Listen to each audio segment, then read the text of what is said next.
만나보겠습니다. 네, 양승태 전 대법원장의 구속 후 첫 소환은 비공개였습니다. 자, 검찰 관계자는요, 공개 소환으로 인한 언론 노출 부담을 줄여서 수사에 집중하기 위한 취지라고 설명을 했습니다. 아시다시피 앞서 수위를 입은 모습이 노출된 임종원 전 차장의 조사에 여러 어려움을 겪은 걸 고려한 것으로 보입니다. 자, 자유한국당은 양 전 대법원장의 구속에 과거 지향적 적폐청산을 멈춰야 한다라고 했었는데, 자, 오늘 법사위원장인 여상규 의원, 영장 심사 자체가 잘못된 것이라고 주장했습니다. 자, 검찰 출신 판사에게 이 심사를 맡긴 게 옳지 않다는 겁니다. 그동안에 판사 출신이 담당했을 때는 기각돼 있던 영장을 이 검사 출신 영장 담당 판사는 전부 발부를 했었습니다. 또 이런 점들을 고려해서 그 검사 출신 판사를 양승태 대법원장의 영장 사건에 투입을 했다면 이것은 심각한 문제다라고 의문을. 자, 그동안 여상규 의원, 아시다시피 어느 누구보다 자신이 사법부를 아낀다며 이 동료 의원들로부터 비판을 받으면서도 적극적으로 애정을 표현했었는데, 이 검사 출신 판사에 대해서는 그렇지 않은 걸까요? 참네, 정말. 나도 위원장이 이전에 위원이에요. 내가 틀린 소리 했습니까? 아니, 개인적인 말씀하셨죠. 틀리고. 왜 개인이에요, 내가? 위원장으로서 이 얘기한 거야. 그것도 사법부를 아끼는 마음에서 한 거요. 자, 이렇게 사법부를 아끼는 마음이었다라고 보여지고요. 아무튼 명재권 부장판사 양 전 대법원장에 대해 상당 부분 혐의가 소명되고 증거인멸 우려가 있다라고 했습니다.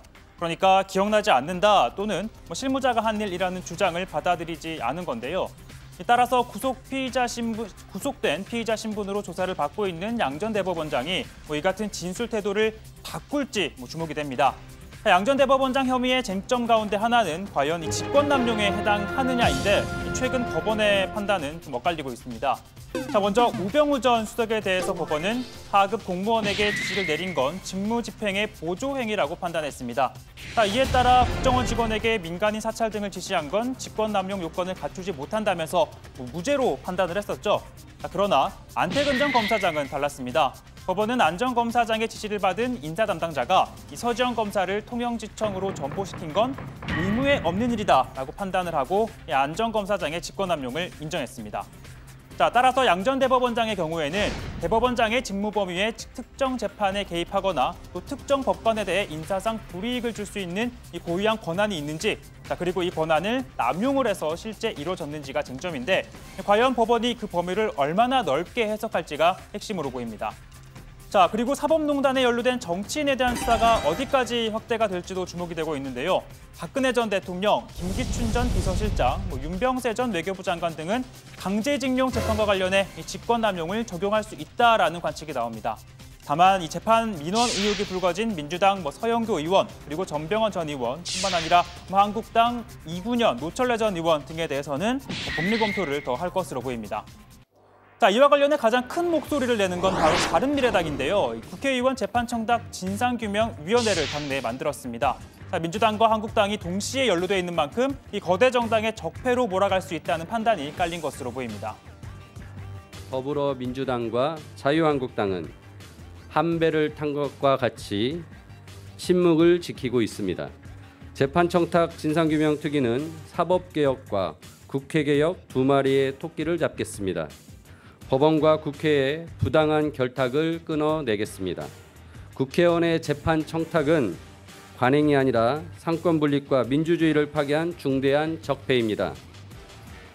반면 자유한국당은 손해원랜드 게이트 진상조사 TF를 만들고 연일 손 의원을 겨냥하고 있습니다. 그리고 손해원랜드 제보센터라는 것도 이렇게 열었는데요.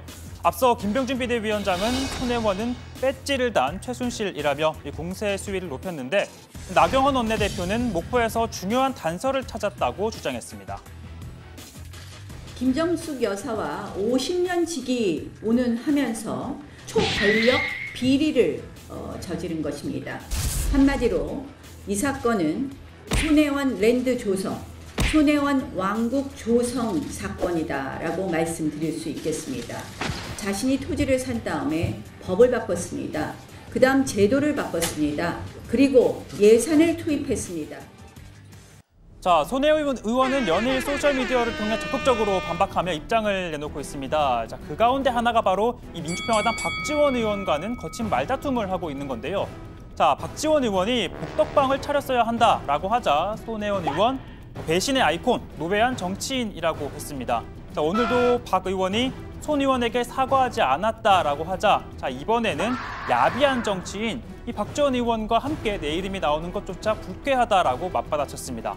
세상에 이런 앙숙도 또 없을 것 같은데 자, 물론 손혜원 의원은 이 민주당에 처음 와서 만난 박지원 의원에 대해 이렇게 평가를 하기도 했습니다. 제가 직접 박 의원님하고 인터뷰했습니다. 대뜸 첫 마디가 호남한 거죠. 이렇게 얘기를 하셨어요. 그래서 제가 호남해서 죄송합니다. 박지원 대표님 보시고 내게 제일 좋네요 라고 말씀하셨어요. 감동이 있는 것은 진정성 때문이라고 생각합니다. 자, 손혜원 의원이 민주당을 떠났지만 이 민주당은 이해 충돌, 투기 문제가 아닌 지역사회의 문제이며 또 목포 구도심이 살아나는 건 정당한 평가를 받아야 한다면서 지원 사격에 나서고 있습니다.